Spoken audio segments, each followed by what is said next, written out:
sabiduría para entender los tiempos. Y en este capítulo 12 del primer libro de las Crónicas, en el versículo 32, nos da a conocer la Escritura algunas características que sobresalían de este grupo de personas en particular. Y dice la palabra del Señor, honrando a Dios Padre, a Jesucristo su Hijo y al Espíritu Santo, de la siguiente manera: de los hijos de Isaacar, 200 principales, entendidos en los tiempos, y que sabían lo que Israel debía hacer, cuyo dicho seguían todos sus hermanos. O sea, toda la gente de esta tribu consideraba la opinión de estos líderes, porque ellos eran entendidos en discernir los tiempos y en lo que se debía de hacer o cómo se debía de hacer. Luego explicaré de qué se trata esta historia leída. Padre, en el nombre de Jesús, te doy gracias por este día y por la vida de cada uno de nuestros hermanos que el día de hoy, Señor, están acá presentes. Te doy gracias por cada familia, oh Dios, aquí representada, y por todos aquellos, Señor, que a través de los diferentes medios, Señor, están escuchando esta palabra y tendrán la oportunidad de escucharla aún después de haber sido transmitida en vivo, Señor. Te doy gracias, Padre, por cada uno, Señor, de las bendiciones que nos has dado, por los primeros servicios de este día y por la palabra que trajiste, Señor, en boca de nuestro pastor. Gracias, Señor. Te pedimos que esta tarde nos des una palabra fresca, una palabra entendida, una palabra, Señor, aplicable a nuestra vida diaria. Todo te lo pedimos en el nombre de Jesucristo, no sin antes, Señor, declarar que este lugar es casa de Dios y puerta del cielo, y todo aquello que no obedece a tu voluntad ni se somete a tu obediencia, le atamos de pies y manos y le enviamos al abismo, declarando que este lugar, Señor, es libre para gloria y alabanza de tu nombre, pero también para bendición de tu pueblo. En el nombre de Jesús oramos y el pueblo dice amén. Puede sentarse. Sabiduría para entender los tiempos. Dice la Escritura que de los hijos de Isaacar habían 200 príncipes. Este relato, o este capítulo 12 del primer libro de las Crónicas, describe cómo hombres valientes de diferentes tribus se unieron a David mientras él aún estaba en Ziklag o en Hebrón. No se define exactamente dónde estaba David, pero esto sucedió justo en los últimos días del reinado de Saúl, o en los primeros días después de que Saúl ha muerto. Entonces, como que David ahora entiende, este es mi tiempo, pero como un respaldo de Dios, nosotros podemos ver que toda la nación se une y de cada una de las tribus de Israel le manifiestan este apoyo incondicional a David. Pero a diferencia de todas las otras 11 tribus que apoyaron a David en este momento crucial de su vida, la tribu de Isaacar era diferente, porque en ellos hay dos características importantísimas que nosotros podemos ver acá. Dice la Escritura que, si ve por favor el versículo, mantenga su Biblia abierta allí. De la tribu de Isaacar dice que habían 200 hombres que no solamente se unen al esfuerzo de certificar la legitimidad del reinado de David y el llamado de Dios a su vida, y ellos entendían que este era el tiempo de Dios, el cumplimiento de lo que Dios había establecido y dicho. Y este grupo de personas en particular tenía dos características. Número uno, diga conmigo, eran entendidos en los tiempos.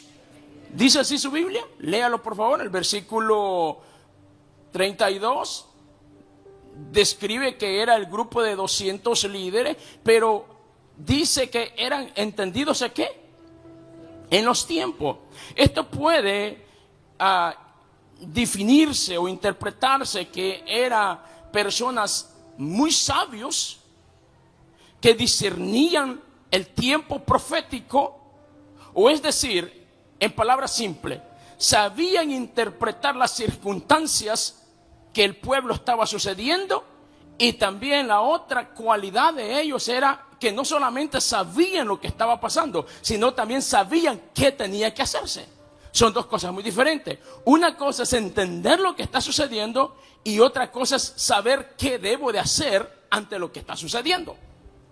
¿A cuánto le gustaría saber qué hacer cuando las cosas se complican? Yo creo que a todos, ¿verdad?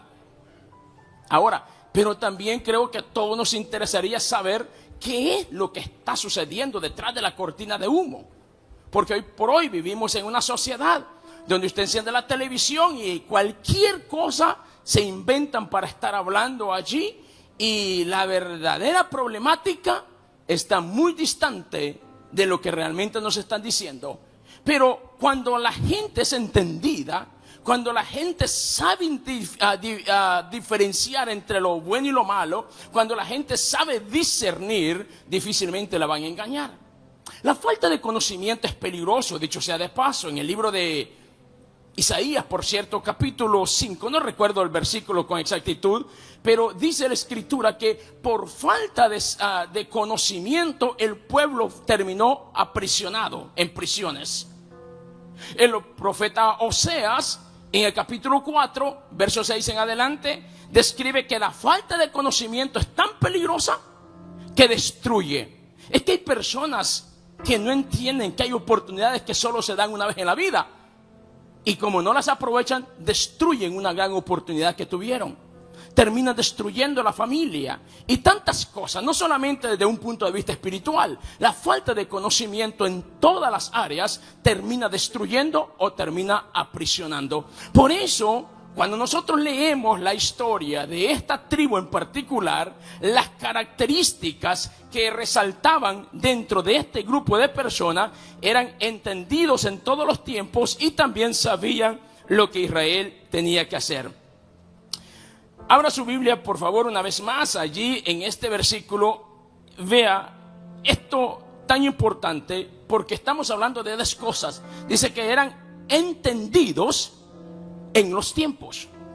¿Qué es esto o qué interpretamos por entendimiento? Es la capacidad de ver más allá de lo obvio, de comprender la raíz de una situación y de aplicar lo que sabemos para tomar las decisiones correctas. Eso pudiese definirse como entendimiento.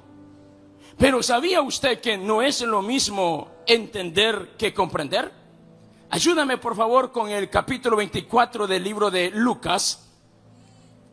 Lucas 24, y fije su mirada por favor en el versículo 45.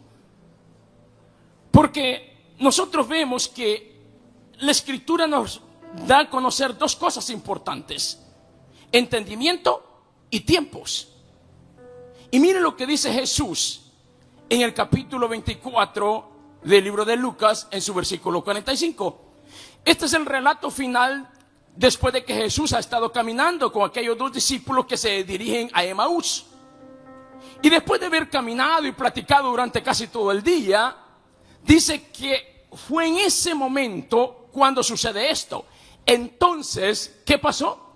¿Qué dice la escritura? Les abrió el entendimiento para que comprendiesen. O sea que solo podremos ser capaces de comprender cuando entendemos. Es imposible de entender nosotros algo que no entendemos. ¿O me podría usted explicar algo que no lo ha entendido a plenitud? El funcionamiento de algo que no lo entiende completamente, ¿verdad que es difícil? Entonces, por eso cuando pensamos y vemos estos relatos en la Biblia, que dice que eran entendidos, eso a mí me llama la atención ya. Y luego me dice, ¿en qué? En los tiempos. Es que cuando nosotros pensamos en todo lo que está sucediendo hoy por hoy alrededor del mundo, la iglesia del Señor necesita ser entendida en los tiempos. Y esa precisamente fue la pregunta de los discípulos cuando Jesús les dice que no se vayan de Jerusalén, que se queden allí por algunos días, que ellos serían investidos con el cumplimiento de la promesa. Y esto nosotros lo encontramos en el capítulo 1 del libro de Hechos. Pero si me ayudan por favor con Hechos 1:6. La escritura dice: entonces los que se habían reunido le preguntaron diciendo: Señor, ¿restaurarás el reino de Israel en este qué? ¿En este tiempo? ¿Cuál fue la respuesta de Jesús? Él les contestó y les dijo: no os toca a vosotros saber los tiempos ni las sazones que el Padre puso en su sola potestad. Pero vea, ¿por qué ellos preguntan acerca del tiempo? Porque como discípulos, ellos sabían que todo tiene un tiempo. Lo dice así Eclesiastés capítulo 3. Todo tiene su tiempo. Entonces, la iglesia no puede vivir distraída de que esto tenía que pasar, que esto tenía que ser así. No, nosotros tenemos que ser entendidos en los tiempos y reaccionar de acuerdo a lo que la Escritura dice, porque esta gente de la tribu de Isaacar, aparte de que eran entendidos en los tiempos, ¿cuál es la otra virtud de ellos? ¿Lo recuerda? El versículo que leímos, 32, lo dice. Aparte de que eran entendidos en los tiempos, dice la Biblia que sabían lo que tenía que hacerse. Entendían el momento que se estaba viviendo en la historia y también sabían la decisión que ellos tenían que tomar. Los discípulos en este caso están con Jesús.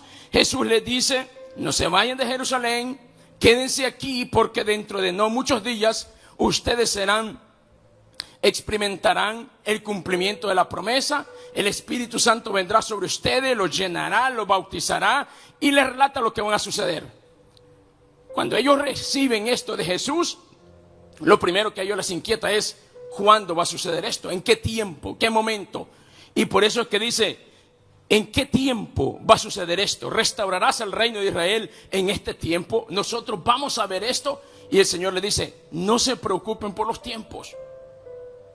Asegúrense de una cosa: esto solo corresponde al Padre, quien lo ha decidido de esta manera. Pero una cosa les puedo decir, versículo 8. Una cosa sí les puedo decir. Tan ciertísima como yo estoy con ustedes acá, es que ustedes, dice, serán llenos del poder del Espíritu Santo. Y luego les dice: ¿para qué será esta llenura? Versículo 8. Dice: pero recibirán poder cuando haya venido sobre vosotros el Espíritu Santo, y me seréis testigos en Jerusalén. ¿Para qué es la llenura? Para testificar. Diga conmigo: testificar. Un testigo es alguien que en un tribunal da testimonio de lo que conoce, de lo que ha visto o de lo que ha oído.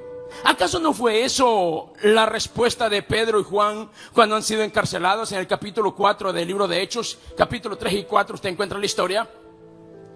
Cuando les amenazaron, les intimidaron de que ya no continuasen predicando en el nombre del Señor. ¿Y cuál fue la respuesta de Pedro y Juan? No podemos dejar de hablar lo que hemos visto y lo que hemos oído, porque un testigo es eso precisamente, alguien que da fe de lo que ha visto o de lo que ha oído. ¿Y cómo nosotros podemos ser buenos testigos de estos hechos? Dice: cuando hemos recibido la llenura del Espíritu Santo. Entonces, los discípulos están inquietos por cuándo va a suceder esto. Pero el Señor nos dice: vamos paso a paso. Para que ustedes puedan comprender, necesitamos primero tener entendimiento para que luego puedan comprender. Eso fue lo que Jesús le dice a los discípulos en el capítulo 24 del libro de Lucas.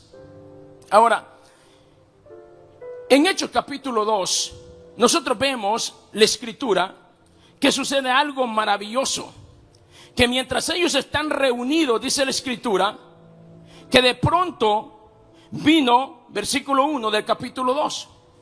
Ellos obedecieron, se quedaron allí, y dice que llegó el día del Pentecostés. Diga conmigo: llegó el día del Pentecostés. ¿Y qué sucedió ese día cuando llegó el día del Pentecostés? Dice que estaban todos unánimes, juntos, y de repente vino, ¿de dónde? ¿De dónde vino? Del cielo. Eso hay que prestarle atención. ¿De dónde vino? ¿Dónde sucedió lo que sucedió? Diga conmigo: entonces vino del cielo un de repente, un estruendo, acompañado de un viento recio. Y dice que sopló y llenó todo lo que estaba en casa. Ellos estaban sentados y de repente se les aparecieron, sucedió algo sobrenatural.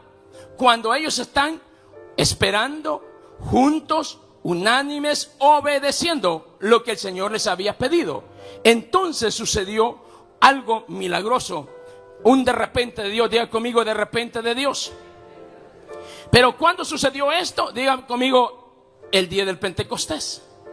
Nosotros conocemos como la iglesia cristiana, de hecho, suele decirse cuando se pregunte, ¿tú de qué denominación eres? Y aquellos que creen en las manifestaciones o creemos en las manifestaciones del Espíritu Santo, tal como la Escritura las describe, nos identificamos como pentecosteses por este hecho, por lo que sucedió un día. Ahora, y no voy a profundizar en eso porque no quiero crear dudas. En todo caso, preferiría brindar respuestas, pero no generar dudas. Entonces, pero Pentecostés no tiene que ver con el evento meramente de lo que pasó ese día con los 120 reunidos. Pentecostés es el nombre que significa 50 y que era la celebración de una fiesta, de las 3 fiestas más importantes de los judíos. Entonces, en el día del cumplimiento de esa fiesta sucedió la experiencia sobrenatural cuando el Espíritu Santo se manifestó en la vida de cada uno de los allí presentes, permitiéndoles experimentar cosas nunca antes vistas y cosas nunca antes vividas. ¿Por qué digo nunca antes vistas y nunca antes vividas? Porque la ciudad misma salió a ver lo que allí estaba sucediendo. Porque esto era inusual. Diga conmigo, inusual. Es que cuando en la iglesia del Señor están sucediendo cosas inusuales, pero que vienen del cielo, como en este caso, la gente querrá venir y ver qué es lo que allí está sucediendo. Porque puede que surjan cosas inusuales, pero que no precisamente vienen del cielo, y por eso no provocan nada más que emociones y sentimientos encontrados, y que con el paso del tiempo nada pasó en este lugar. Pero cuando esto inusual viene del cielo, la iglesia nunca más será igual y la ciudad nunca más será igual. Habrá un antes y un después, porque viene del cielo. Diga conmigo, viene del cielo. ¿Qué es Pentecostés? Le dije, significa 50º o 50. Era una de las fiestas más importantes en el pueblo judío. Estas 3 fiestas más importantes, la primera de ellas es la Pascua, el Pesaj. La segunda, por nombrarlas de esta manera, era la fiesta de los tabernáculos. Y la tercera, de la cual vamos a hablar, era la fiesta de las semanas, o el Pentecostés, o en hebreo el Shavuot. ¿Cuándo se celebraba esto?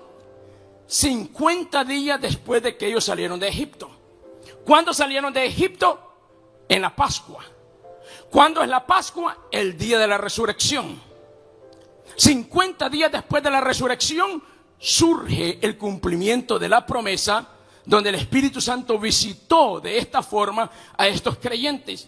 Pero, ¿qué se celebraba en el Pentecostés o en la fiesta de las semanas? ¿Cuántos días después de salir de Egipto se celebraba esto? Les dije 50. Si usted va a la Biblia, y ahora le doy la cita, Éxodo capítulo 20, por cierto, cuando el pueblo de Israel está en el Sinaí, han pasado justo 50 días. ¿Y sabe qué pasó ese día precisamente? Dios le dio las tablas de la ley a Moisés. 50 días después de que el pueblo de Israel sale de Egipto, Dios le da las tablas de la ley.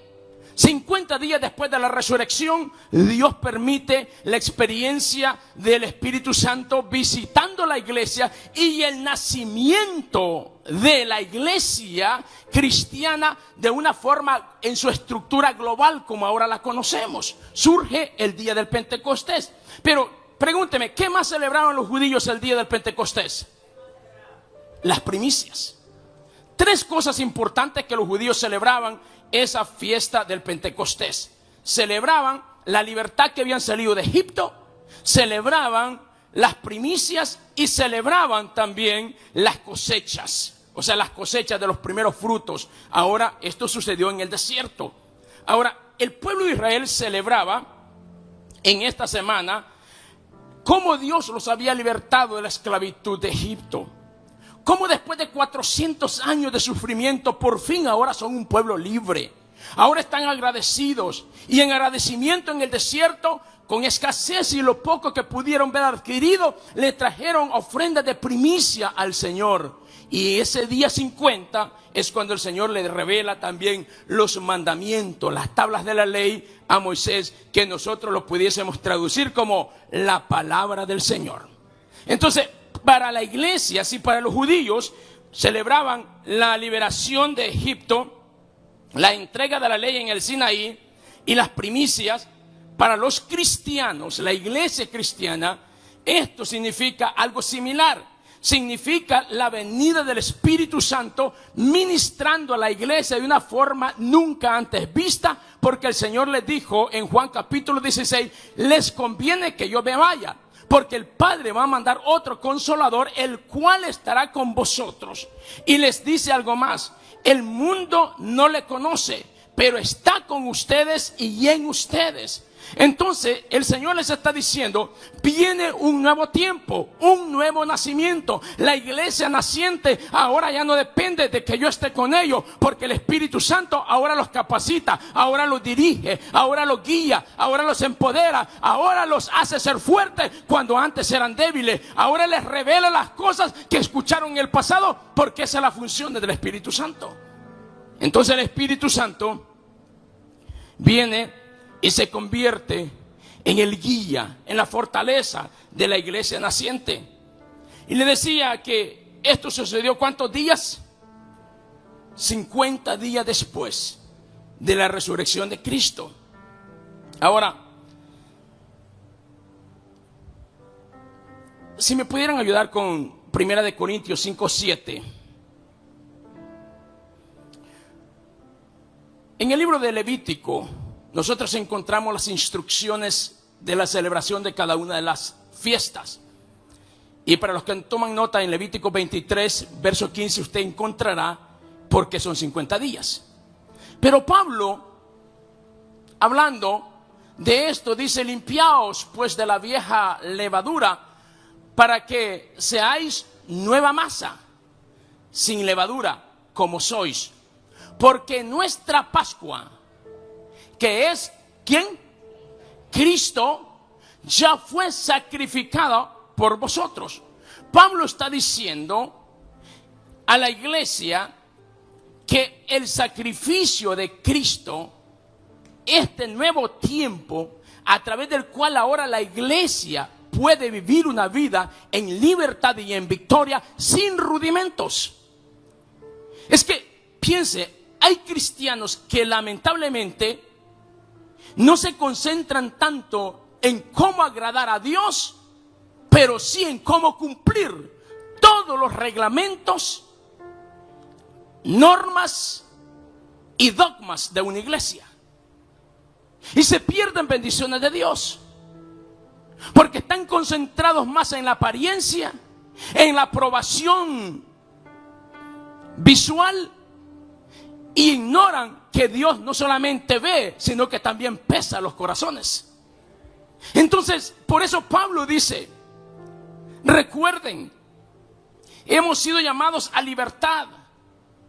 Sucedió esto para que nosotros viviéramos el verdadero Pentecostés, donde ahora Cristo habita en la vida de cada cristiano. Y ese día quedó evidenciado porque toda la ciudad dice que salió, no entendía lo que estaba pasando, pero algo, y aquí hay otro detalle, otra enseñanza.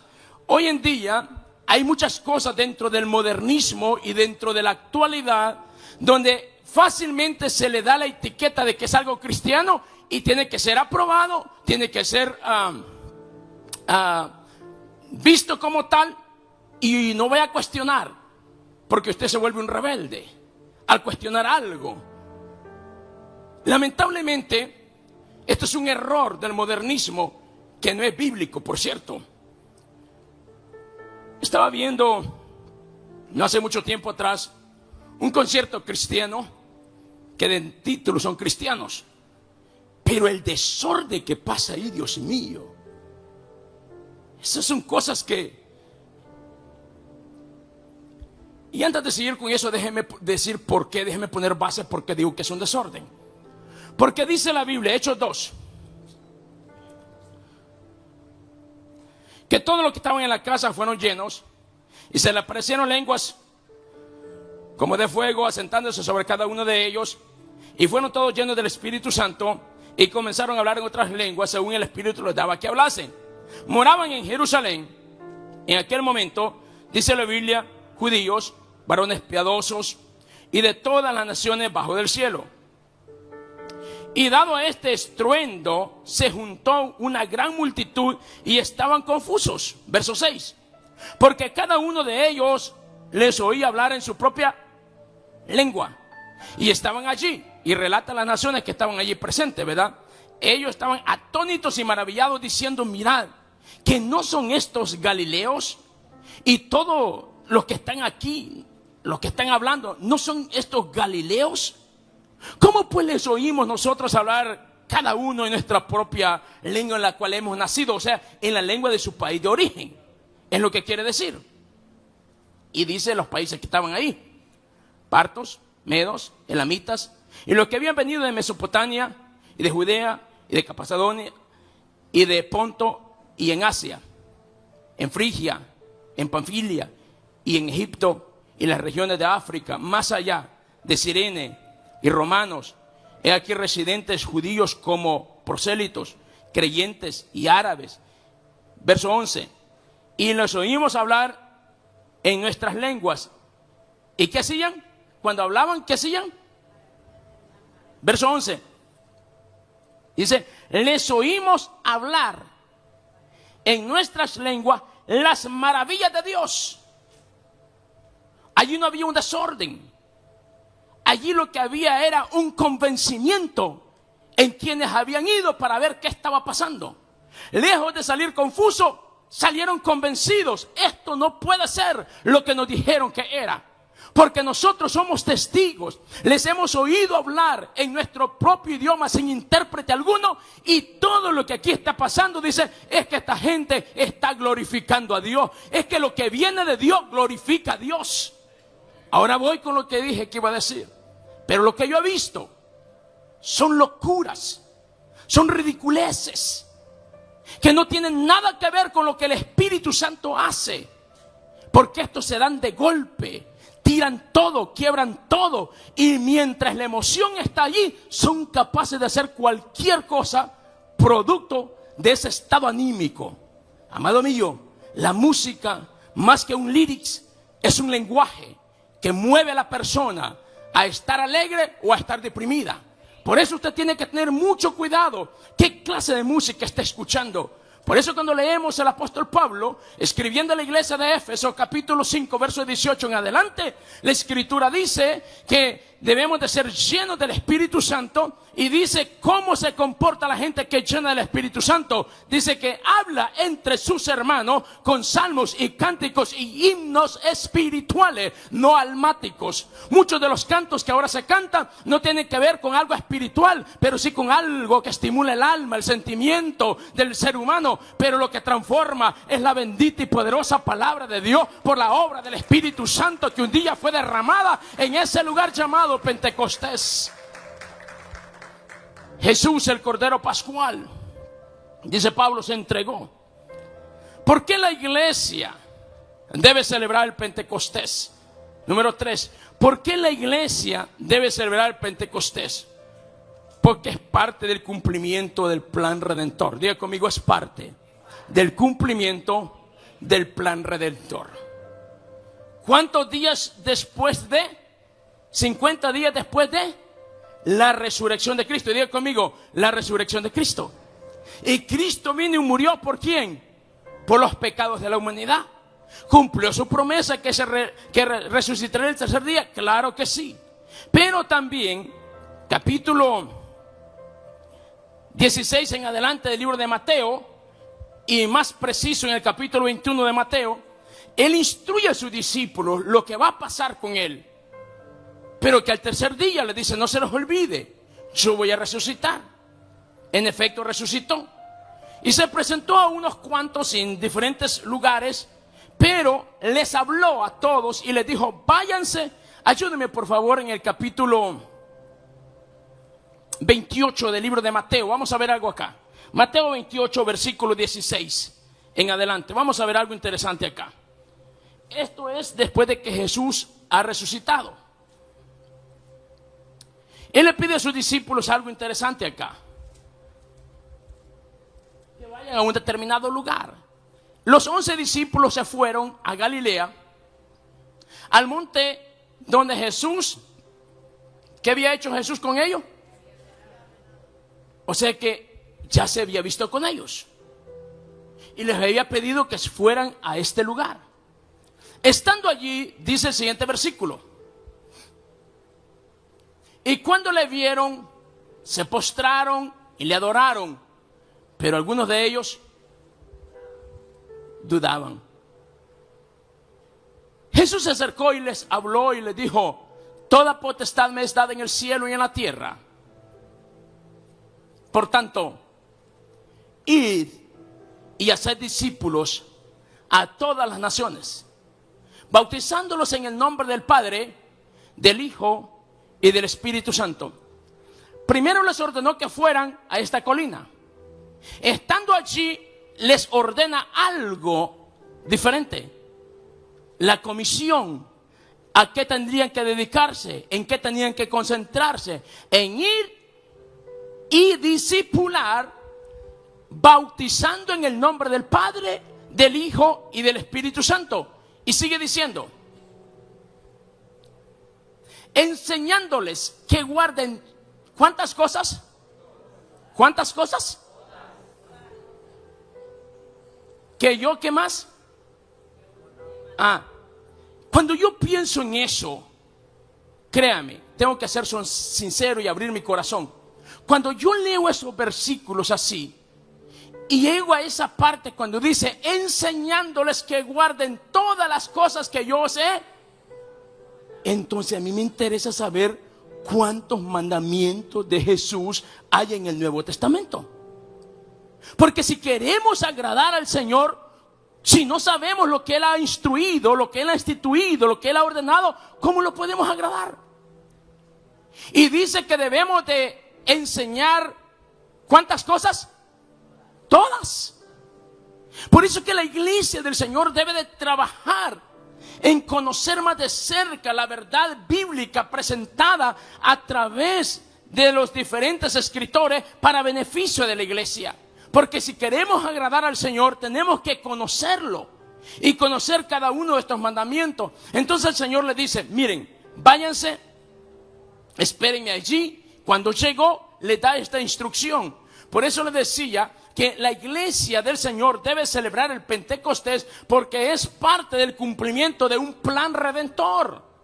Y el plan redentor no termina en la cruz precisamente. Claro, y abro paréntesis acá. Jesús cuando está en la cruz dijo, consumado es, hecho está, refiriéndose al sacrificio, refiriéndose a la obra redentora. Pero ¿cómo llega esta obra redentora 1500 años después a la vida de la humanidad? ¿Cómo llega el mensaje redentor de Cristo de hace 2000 años al año 2025 a diferentes lugares de la sierra, allá en el sur de México o allá en algún lugar de África o Asia o cualquier parte del mundo? Diga conmigo, a través de la iglesia. Entonces, por eso digo que la obra redentora continúa, porque el mensaje sigue salvando, sigue teniendo el poder para transformar vida, para cambiar vida, para hacer nuevas criaturas a todo aquel que cree en Cristo Jesús como Señor y Salvador. Entonces, la iglesia debe celebrar el Pentecostés porque es parte de un plan redentor. No solo fuimos salvados por la sangre de Cristo, sino también fuimos empoderados por el Espíritu Santo. Dos cosas importantes. Fuimos salvados por la sangre de Cristo y empoderados por el Espíritu Santo para una misión. que se nos ha delegado. ¿Y sabes para quién es la misión?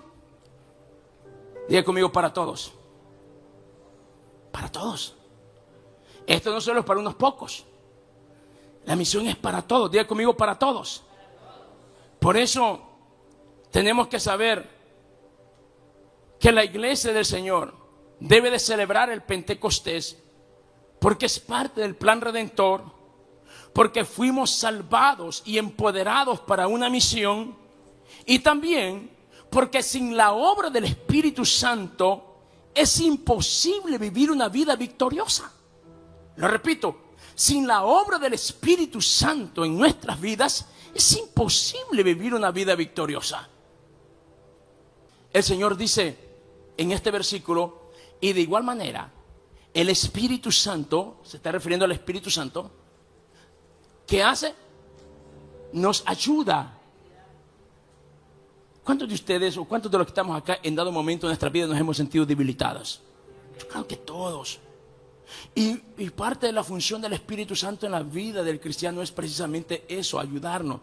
La palabra que se utiliza en el griego para describir el Espíritu Santo se llama paracleto, que es lo más parecido a la traducción de lo que conocemos como un bordón. ¿Alguien de casualidad alguna vez acá se ha fracturado por desdicha un pie y ha tenido que usar muletas para caminar, para movilizarse?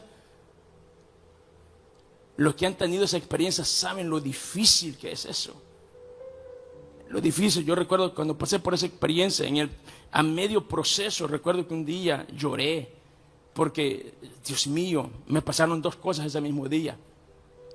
Voy a un establecimiento y cuando yo pongo las muletas y me suspendo para dar el paso, en el piso hay aceite y ambas muletas se abrieron para los lados y yo me fui de frente. ¡Qué impotencia! Y otra vez en la oficina, por tratar de agacharme, agarrar algo así, obviamente fuera del equilibrio y fuera de balance, la silla terminó arriba de mí. Ese día yo lloré, estaba solo, por cierto, de lo impotente que se siente, pero una cosa me alentaba, que yo sabía que era cuestión de tiempo y yo dejaría las muletas. Ahora, pero ¿cuánto ayudan? ¿Cuánto ayudan? Sin ella era imposible hacer tantas cosas. Entonces lo que el Señor nos dice a través de la palabra, el Espíritu Santo es ese paracleto, ese sostén, ese algo en lo que tú te apoyas. ¿Cuántos de nosotros en momentos cuando hemos estado cansados, simple y sencillamente con no fijar directamente el peso sobre uno de los pies y reclinarse el hombro en una pared, podemos sentir cierto descanso, sí o no? Entonces la idea, el Espíritu Santo es alguien en quien tú puedes descansar todos los días, no solo cuando estás cansado, porque en Él puedes descansar el lunes, el martes, el miércoles, el jueves, el viernes, y vienes el domingo a la iglesia y sos fortalecido y aprendes a descansar en Él. Me gusta lo que la palabra del Señor nos dice a través del profeta Isaías, que Él quiere bendecir a su pueblo con descanso. Pero ¿cuándo vamos a experimentar el verdadero descanso? Es cuando conocemos al Espíritu Santo, porque Él vino a ayudarnos. De regreso al versículo, cuando estamos orando, a veces no sabemos ni cómo pedir. Pero mire, dice el versículo 26, pero el Espíritu del Señor nos ayuda en nuestra debilidad, pues que debemos de pedir como conviene. A veces dice, ni siquiera eso sabemos, pero el Espíritu mismo que está dentro de nosotros, ¿qué hace? Intercede, porque Él te conoce, Él sabe tu vida de día a día, Él sabe cómo te ofendieron, Él sabe cómo te maltrataron, Él sabe el dolor que te ha causado esa situación, y como a veces el dolor no te permite ni expresarle al Padre, el Espíritu Santo dentro de ti intercede al Padre. Bendita la gloria de Dios que nos ayuda por medio de su Espíritu Santo a tener victoria ante cualquier dificultad. Por eso la iglesia debe celebrar el Pentecostés.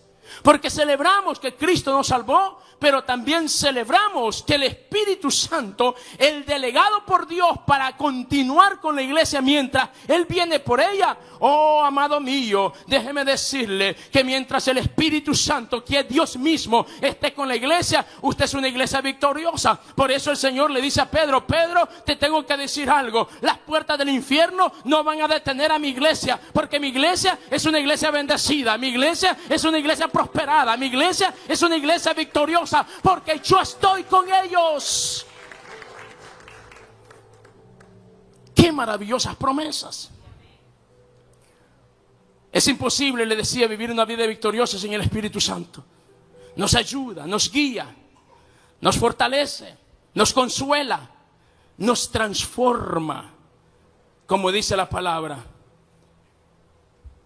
Y en este versículo de 1:8 nosotros podemos ver la promesa del Señor, y en Hechos capítulo 2 el cumplimiento de la promesa y el nacimiento de una iglesia victoriosa revelada en el capítulo 16 del libro de Mateo. Cuando Jesús le dice a Pedro, bueno, le preguntó a todos los discípulos, si quién decía la gente allá quién era él, y ellos le dijeron lo que ellos habían oído. Pero de pronto Jesús les dice, ok, esa es la opinión de la gente. Ahora yo quiero saber cuál es la opinión de ustedes. Para ustedes se les dice, ¿quién soy yo? Y Pedro contestó y le dijo, Señor, tú eres el Cristo, el Hijo del Dios viviente. Cuando Pedro dice esto, el Señor le dice, Pedro, bienaventurado eres. Y luego el Señor continúa y agrega y dice, lo que tú acabas de decir, yo sé que no te lo ha revelado ni carne ni sangre, sino mi Padre. Por lo tanto, yo también tengo que decirte algo sobre esta revelación, sobre ese principio de revelación. Yo voy a establecer mi iglesia y las puertas del infierno no van a prevalecer contra ella. Ahora, ¿sobre qué principio le está diciendo el Señor? No sobre Pedro como la persona, no sobre Pedro como definición, sino sobre el principio de la revelación. Y el que da la revelación se llama el Espíritu Santo de Dios, porque dice, Él os revelará las cosas que han de suceder. Por eso el Señor está diciendo, sobre mí mismo yo edifico la iglesia, porque una iglesia victoriosa solo puede estar edificada en el que tiene el poder sobre todas las cosas, en el que hizo los cielos y la tierra, en el que es el alfa y la omega, en el principio y el fin, en el que es, el que era y que pronto ha de venir. A Él sea la gloria por los siglos de los siglos. Allí se sustenta la iglesia, allí se edifica la iglesia, no en filosofía, y en cualquier otra cosa que suene bonito y que nos haga reír, que nos haga llorar, pero nada cambia. No, el mensaje de la iglesia es un mensaje transformador que cambia al borracho, que cambia a la prostituta, que cambia al drogadicto, y ahora nos convierte en nuevas criaturas y las cosas viejas pasaron. Ese es el poder del evangelio. Por eso dice la palabra, predicamos a un Cristo vivo, a un Cristo que transforma, a un Cristo glorioso.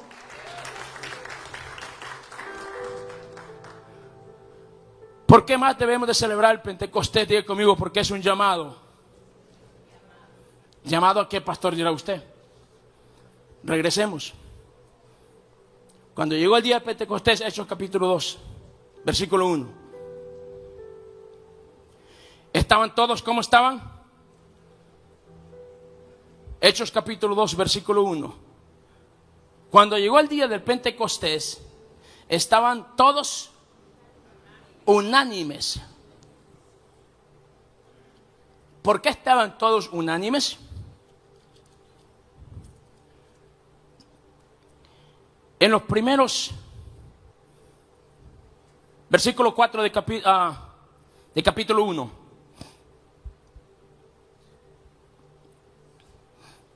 Estando juntos, Hechos 1:4.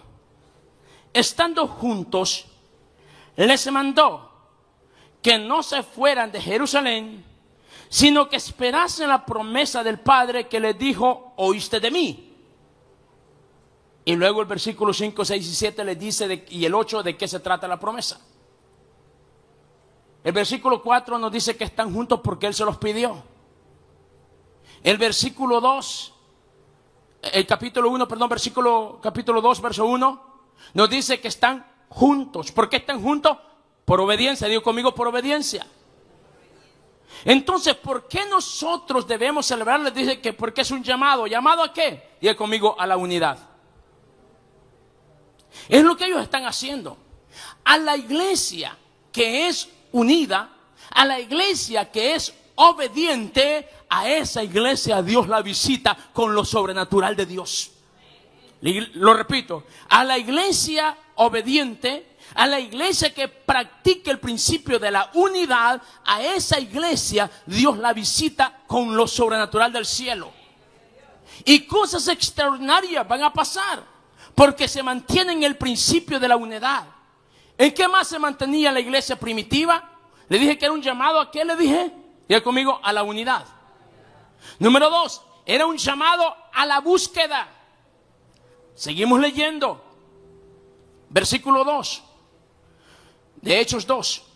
Y de repente vino del cielo un estruendo como un viento recio que soplaba, el cual llenó toda la casa donde estaban sentados. Y se le aparecieron lenguas repartidas como de fuego, asentándose sobre cada uno de ellos, y fueron todos ellos llenos del Espíritu Santo. Porque ellos, cuando la palabra dice en este versículo acá, que estaban sentados, otra traducción dice que estaban en adoración, en búsqueda.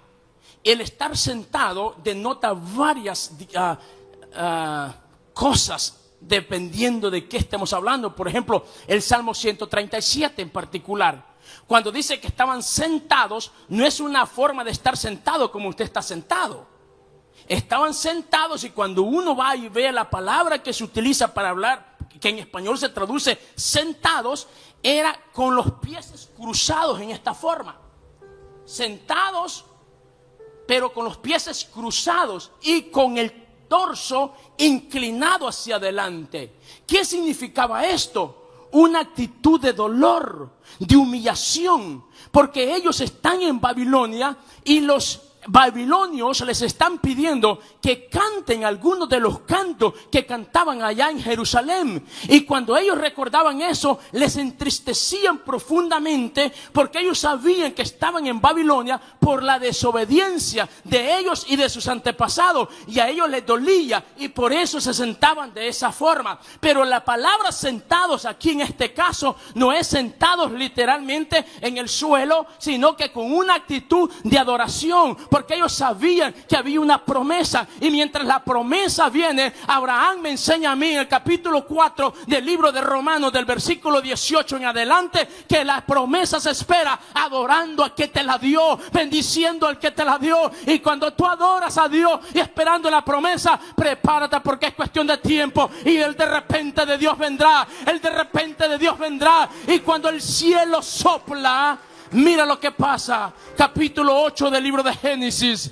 El diluvio tenía Noé la embarcación en apuros, pero un soplo del cielo detuvo las cataratas de las aguas de los abismos y del cielo, y lo que amenazaba la embarcación cesó, porque un soplo del cielo tuvo el poder para liberarlo. Un soplo del cielo le proveyó codornices al pueblo de Israel en el desierto. Un soplo del cielo le dio vida a los huesos secos de Ezequiel capítulo 37. Un soplo del cielo le dio avivamiento a la iglesia. Por eso tú y yo necesitamos el soplo del cielo, el soplo que da vida, el soplo que transforma, el soplo que nos conecta con nuestro propósito y con nuestra misión de vida en la tierra.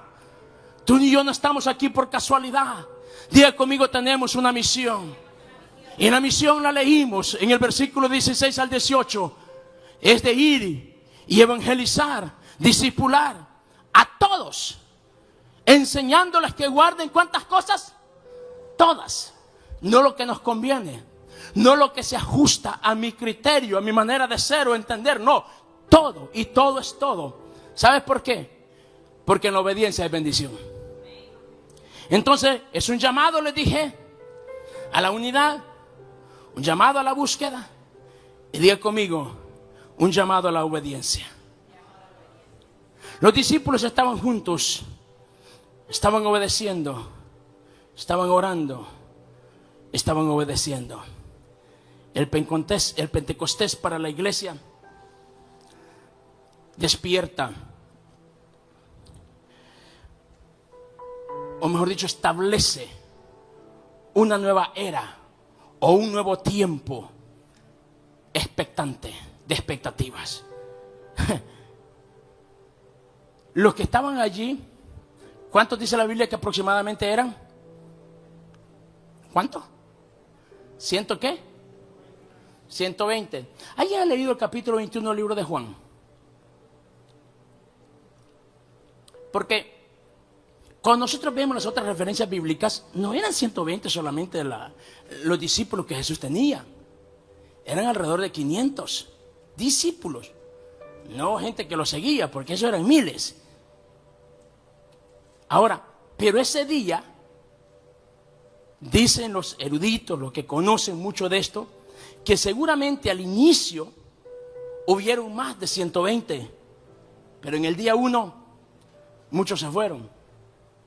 En el día 2, porque dicho sea de paso, cuando el Señor les habla en el capítulo 1 de Hechos, que se queden en Jerusalén porque dentro de ¿cuántos días les dijo? Desde el momento que Jesús les dice, dentro de no muchos días vendrá, han pasado 10 días para el cumplimiento. 50 días después de que Jesús resucitó y 10 días después de que Jesús les pidió que se quedaran en Jerusalén. ¿Cuándo Jesús les dijo esto? Ve el sermón de las 10:45, mi pastor lo explicó muy bien. Cuando Jesús está con todos sus discípulos y dice que después de haber dado las últimas instrucciones, fue alzado. Y todos se quedaron viendo cómo Jesús iba siendo alzado y de pronto se ocultó entre las nubes, y dentro de esas mismas nubes aparecen unos seres angelicales y les dicen: varones Galileo, ¿por qué estáis viendo al cielo? A ese mismo Jesús que habéis visto ir, le veráis otra vez venir. Ese día, antes de irse, Jesús les dijo: no se vayan de Jerusalén, quédense aquí. El día 40 después de su resurrección, 10 días más tarde, surge el Pentecostés, que son el cumplimiento de 50 días. Los 50 días que habían pasado cuando Israel salió de Egipto, ahora celebran en el Sinaí, y el Señor da una palabra, una instrucción nueva, una guía para poder vivir una mejor vida. Por eso la guía ahora no es la palabra dada en el Sinaí, sino ahora la guía es el Espíritu Santo para que nos pueda guiar a una mejor vida. Por eso debemos de celebrar el Pentecostés, porque es un tiempo de cumplimiento profético y de un nuevo tiempo para la iglesia del Señor. ¿Cómo celebrarlo?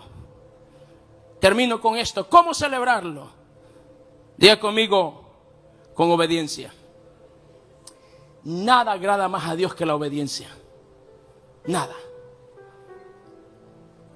Y el Señor les dijo: no se vayan de Jerusalén. Y se quedaron allí. Número 2, ¿cómo yo celebro mi Pentecostés? Buscándole intensamente. ¿Y cómo busco al Señor intensamente? Todos los días, en todo tiempo. No solamente cuando vengo a la iglesia, cuando estoy en casa, cuando estoy en el auto, cuando nadie me ve, cuando hay problemas, cuando todo está bien. Por eso debemos de buscarle a Él continuamente. A mí me fascina la vida de David. Yo no he encontrado un personaje en la Biblia con algunas características que solo en David las he visto. Y cuando lee el capítulo 3 del libro de Apocalipsis, se encuentra que la Biblia dice: el que tiene la llave de David. ¿Qué llave tenía David? ¿Qué hace que de David se digan estas cosas? Como también que la Biblia lo llama el dulce cantor de Israel. ¿Qué hace que de David se diga un hombre conforme al corazón de Jehová? ¿Qué hace que el Señor mismo diga de David allá en el Salmo 81, creo? Dice: allá mi siervo David, y lo ungí con mi santa unción. David tiene una particularidad, que David nunca hacía nada sin consultar a Dios.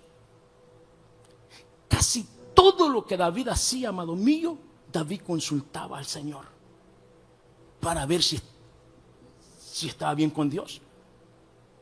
No es la enseñanza acerca de David, pero me gustaría darles alguna referencia de cómo David, hay una en particular cuando tiene que bregar con los filisteos. Dios mío, si es que estos tipos solo se dieron la vuelta y vienen otra vez de regreso a la batalla. Y David no los va y los enfrenta de nuevo. No, otra vez va y consulta, Señor, ¿qué hago ahora en este caso? La primera vez lo consultó y el Señor le dijo, sí, puedes ir a la batalla con ellos. Y fue y los venció. Pero aquellos no se quedaron muy convencidos y vienen de regreso otra vez. Y David pudo ver alistado su ejército y de regreso a la carga. Pero no, David va y consulta al Señor. ¿Y qué crees que pasa esta vez? El Señor le dice, no entres a la batalla con ellos. ¿Sabe qué le dice Dios a David? Entra en las balsameras. El bálsamo es un árbol con algunas características y propiedades. Podemos hablar de eso. Pero el punto es que son medicinales y se usa para sanar heridas. Y abriendo paréntesis de acá, ¿cuántas personas, tristemente, cuando salen de una relación heridos y luego entran en otra relación sin antes haber sido sanados? Y el Señor le dice a David, antes de emprender un nuevo proyecto, antes de emprender una nueva cuestión, primero entra en las balsameras, porque allí vas a ser sanado. Y cuando escuches la copa de las balsameras que se mueve, es porque yo estoy hablando. Entonces David siempre supo esperar la voz de Dios para todo. Entonces, ¿por qué digo esto? Porque cuando un hombre y una mujer busca a Dios constantemente, identifica, conoce cuando es Dios que le está hablando. Por eso, cuando Pedro le dice al Señor, si eres tú, Señor, ¿puedo ir yo donde tú estás? Cuando Jesús está caminando sobre las aguas. Y Pedro conoció la voz del Señor, porque sabía que era el Señor. ¿Por qué? Porque se relacionaba con Él. Una vida de búsqueda continua, permanente, nos llevará a conocer más al Señor. Y número 3, dije que debemos de buscarle nosotros, debemos de celebrar el Pentecostés con obediencia, con búsqueda intensa, pero también perseverando en los principios establecidos en su palabra, y también debemos de celebrarlo con expectativas de recibir cosas mayores. ¿Cómo debemos de celebrarlo? Diga conmigo, con expectativa de mejores resultados. Y eso es lo que Pedro experimentó. Capítulo 2, verso 41 de Hechos. Después de que Pedro ha escuchado la gente decir que estaban borrachos, pero otros decían, no están borrachos, si estamos escuchando cómo adoran al Señor. Pero hay gente que no importa lo que usted haga, hay gente que siempre tendrá una opinión equivocada. Por eso Pedro, a partir del verso 41, dice la historia que se convirtieron como 3,000 personas aquel día, pero Pedro se pone en pie y lanza el primer discurso y le dice, esta gente que ustedes están viendo aquí no están borrachos como ustedes están suponiendo, por cuanto son las 9 de la mañana, les está diciendo Pedro. Entonces, verso 15, porque estos no están ebrios como ustedes suponéis, puesto que es la hora tercera, las 9 de la mañana. Mas lo que aquí está sucediendo es lo dicho por el profeta Joel. ¿Por qué Pedro está refiriendo esto? Porque Pedro conocía los tiempos. ¿De qué les empecé hablando yo hoy? De la sabiduría. ¿Para qué les dije? Para entender los tiempos. Y les hablé de la tribu de Isaacar, que eran entendidos en el tiempo que se estaba viviendo y en el qué hacer durante ese tiempo. Y la iglesia del Señor necesita hoy más que nunca tener esas dos grandes virtudes: conocer el tiempo en el cual estamos viviendo y saber qué tenemos que hacer ante estas realidades o ante esta situación. Pedro toma la palabra y le dice: esto no es lo que ustedes están imaginando, señores. Esto es el cumplimiento, lo dicho por el profeta Joel. Y le recita todo lo que Joel 2:28 dice, hasta el versículo 21. Y el versículo 22 viene el mensaje confrontativo: varones israelitas, oíd estas palabras. Jesús Nazareno, varón aprobado por Dios entre vosotros, con maravillas y prodigios y señales que Dios hizo entre vosotros por medio de él, como vosotros mismos lo sabéis. A este, entregado por determinado consejo y anticipado conocimiento, a manos de inicuos crucificasteis, al cual Dios también le levantó, suelto de los dolores de la muerte, por cuanto era imposible que fuese retenido por ella. Verso 25, porque David dijo de él lo siguiente, dice: veía al Señor siempre delante de mí. En otras palabras, lo que Pedro está diciendo, aparentemente vimos cómo fue vencido, cómo fue sepultado, pero él siempre estuvo en control de todo. Es lo que Pedro está diciendo. Te aliento con estas palabras. No sé la situación que estás pasando, no sé la tragedia que está pasando en tu casa o en tu familia, pero quiero que sepa que Dios siempre estará en control de todo. Quiero que sepa que Dios no va a dejarte abandonado. Quiero que sepa que tú no estás solo. Si Dios ha estado contigo hasta este día, Él va a continuar contigo hasta adelante, hasta terminar la carrera. Él es el Dios que fortalece al débil. Él es el Dios que da fuerzas al cansado. Él es el Dios del cual dijo: por el poder de mi palabra resucitan los muertos, se levantan los paralíticos,